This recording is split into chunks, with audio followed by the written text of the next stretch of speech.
അങ്ങനെ കാത്ത് കാത്ത് വെയിറ്റ് ചെയ്ത് നമ്മളുടെ ബിഗ് ബോസ് സീസൺ 7 ഇന്നലെ ലോഞ്ച് ചെയ്തിരിക്കുകയാണ്. ഇന്നലെ അതിൻ്റെ ഫസ്റ്റ് എപ്പിസോഡായിരുന്നു. ഇന്നലെ നമുക്ക് എല്ലാ കണ്ടസ്റ്റൻസിനും അറിയാൻ പറ്റി. 19 കണ്ടസ്റ്റൻസ് ആണുള്ളത്. ഒരേ കണ്ടസ്റ്റൻ്റ് എന്ന് പറയുന്നത് കപ്പിൾസാണ്. നമ്മളെല്ലാവരും വെയിറ്റ് ചെയ്തിരുന്നത്, നമ്മളെല്ലാവരുടെയും പ്രിഡിക്ഷൻ ലിസ്റ്റിൽ ഉണ്ടായിരുന്ന ഒരാളാണ് രേണു സുധി. പുള്ളിക്കാരിയുണ്ട്. പക്ഷെ പുള്ളിക്കാരിനെ ഞാൻ സമ്മതിക്കും. കാരണം ഈ ഒരു ചെറിയ കാലയളവിൽ ബിഗ് ബോസ് വരെ എത്തണമെങ്കിൽ പുള്ളിക്കാരി ചില്ലറക്കാരിയല്ല എന്ന് തന്നെ പറയണം. വിവാദങ്ങൾ കൊണ്ടോ എന്തുകൊണ്ടോ ആയാലും ബിഗ് ബോസ് എന്നൊരു വലിയ പ്ലാറ്റ്ഫോമിൽ എത്തണമെങ്കിൽ അതത്ര എളുപ്പമുള്ള കാര്യമൊന്നുമല്ല.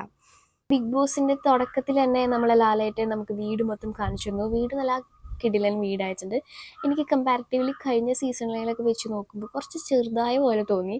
മേ ബി എൻ്റെ തോന്നലായിരിക്കാം. ബിഗ് ബോസ് തുടങ്ങിയത് ഒരു ഗെയിമിലൂടെയാണ്. അതെനിക്കൊരു വെറൈറ്റി ആയിട്ട് ഫീൽ ചെയ്തു. കാരണം വേറെ ഒന്നും കൊണ്ടല്ല, സ്റ്റാർട്ടിങ് തന്നെ വീട്ടിൽ കയറുന്നതിന് മുമ്പ് ഒരു ഗെയിം കളിച്ച് അതിലെ ടോപ്പ് സ്കോററായി 3 പേരെ സെലക്ട് ചെയ്തു. ആ 3 പേർക്ക് അഡ്വാൻറ്റേജ് കൊടുക്കുകയും ചെയ്തു. അവർക്ക് മാത്രമാണ് ഫുള്ളായിട്ടുള്ള പെട്ടി കൊടുത്തത്. അവരുടെ ഫുൾ സാധനങ്ങളുള്ള പെട്ടി കൊടുത്തത് ആ 3 പേർക്ക് മാത്രം. ബാക്കിയുള്ളവർക്ക് കൊടുത്തത് ഒരു യൂണിഫോം പോലത്തെ ഒരു ഡ്രസ്സും പിന്നെ കുറച്ച് കല്ലും കട്ടയൊക്കെ ആയിരുന്നു നമ്മൾ ബിഗ് ബോസ് കൊടുത്തത്. അപ്പോൾ അവർക്ക് അവരുടെ പെട്ടി വേണമെങ്കിൽ ഗെയിം കളിച്ചിട്ട് വേണം പെട്ടി നേടിയെടുക്കാൻ. ഗെയിം എന്ന് പറഞ്ഞിട്ടുണ്ടെങ്കിൽ ആ 3 പേർക്ക് ഒരു ബാഡ്ജ് കൊടുത്തിട്ടുണ്ട്, ഒരു സ്റ്റാർ കൊടുത്തിട്ടുണ്ട്.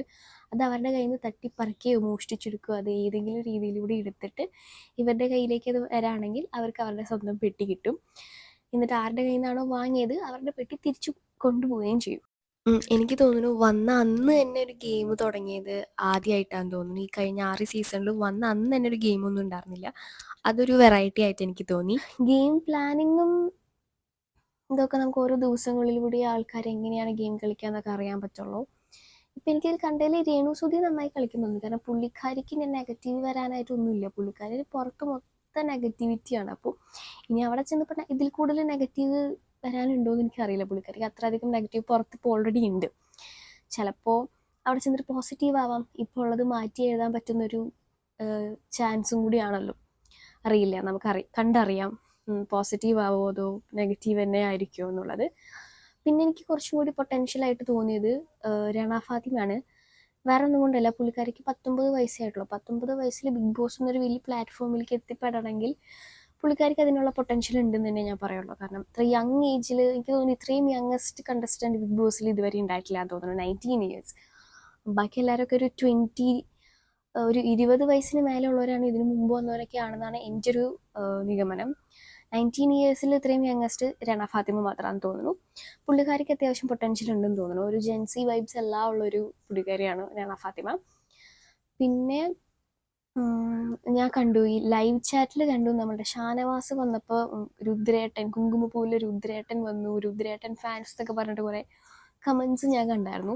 അപ്പോൾ എനിക്ക് തോന്നുന്നു ഷാനവാസിന് കുറച്ച് ഫാൻസ് ഉണ്ട്. അപ്പോൾ പുള്ളിക്കാരനൊന്ന് നന്നായി കളിക്കുകയാണെങ്കിൽ ആ ഫാൻസ് അതുപോലെ തന്നെ മെയിൻറ്റെയിൻ ചെയ്ത് നിർത്താൻ പറ്റുമെന്ന് തോന്നുന്നു. ഓൾറെഡി ഫാൻസ് ഉള്ള ഒരാളാണല്ലോ. അതുപോലെ സീരിയലിൽ കുറേ പേരുണ്ട്. എനിക്ക് തോന്നുന്നു ഈ സീരിയൽ കാണുന്ന അമ്മമാർക്കൊക്കെ അവരെ കുറച്ചും കൂടി അടുത്തറിയാനുള്ളൊരു അവസരം കൂടിയാണല്ലോ അത്. ഹിന്ദി ബിഗ് ബോസിൽ നിന്നൊരു പുള്ളിക്കാരി മലയാളം ബിഗ് ബോസിലേക്ക് വന്നിട്ടുണ്ട്. അപ്പോൾ എനിക്ക് തോന്നുന്നു പുള്ളിക്കാരിക്ക് ഓൾറെഡി കളിച്ചൊരു ഹെഡ്സപ്പ് ഉണ്ടാവുമല്ലോ.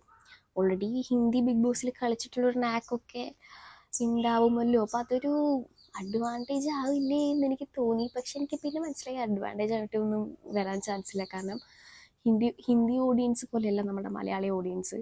അതുപോലെ പുള്ളിക്കാരിക്ക് അതൊരു ഡിസഡ്വാൻറ്റേജ് ആണോ എന്ന് എനിക്കിപ്പോൾ തോന്നുന്നു. കാരണം പുള്ളിക്കാരിക്ക് മലയാളം അത്ര വൃത്തിക്ക് അറിയില്ല. അപ്പോൾ ഹൗസിൻ്റെ ഉള്ളിലുള്ളവർ പറയുന്നുണ്ട് മലയാളം അറിയാത്തവരൊക്കെ എന്തിനാണെന്നുള്ള ഒരു ടോക്കൊക്കെ ആരൊക്കെയോ പറയുന്നതായിട്ട് ഞാൻ ലൈവിൽ കണ്ടു. ഇനി നമുക്ക് നോക്കാം പുള്ളിക്കാരി എങ്ങനെയായിരിക്കും കളിക്കുക, പുള്ളിക്കാരിയുടെ സ്ട്രാറ്റജി എന്താണെന്നൊക്കെ നമുക്ക് വരും നാളിലൂടെ കണ്ടറിയാം. ആൻഡ് ഇപ്രാവശ്യത്തെ കോമണർ കുറച്ച് പ്ലാൻസ് ഒക്കെ ആയിട്ടാണ് വന്നിട്ടുള്ളതെന്ന് തോന്നുന്നു. ഒരു സ്ത്രീ വിരുദ്ധനൊക്കെ ആയിട്ടാണ് ആൾ പറയുന്നത്. എന്താവെന്ന് അറിയില്ല. എന്തായാലും വരും ദിവസങ്ങളിൽ കണ്ടറിയാം. 7ൻ്റെ പണി എന്നാണ് ഇപ്രാവശ്യത്തെ ബിഗ് ബോസിൻ്റെ ടാഗ് ലൈൻ തന്നെ. അപ്പോൾ ഫസ്റ്റ് ദിവസം തന്നെ പണി തുടങ്ങിയിട്ടുണ്ട്. ഇനി വരും ദിവസങ്ങളിൽ അറിയാം എന്തോരം പണി കിട്ടും എന്നൊക്കെ. എനിവേ അടുത്ത ദിവസത്തെ എപ്പിസോഡിൻ്റെ റിവ്യൂ ആയിട്ട് അടുത്ത ദിവസം വരാം. അതുവരേക്കും ബൈ.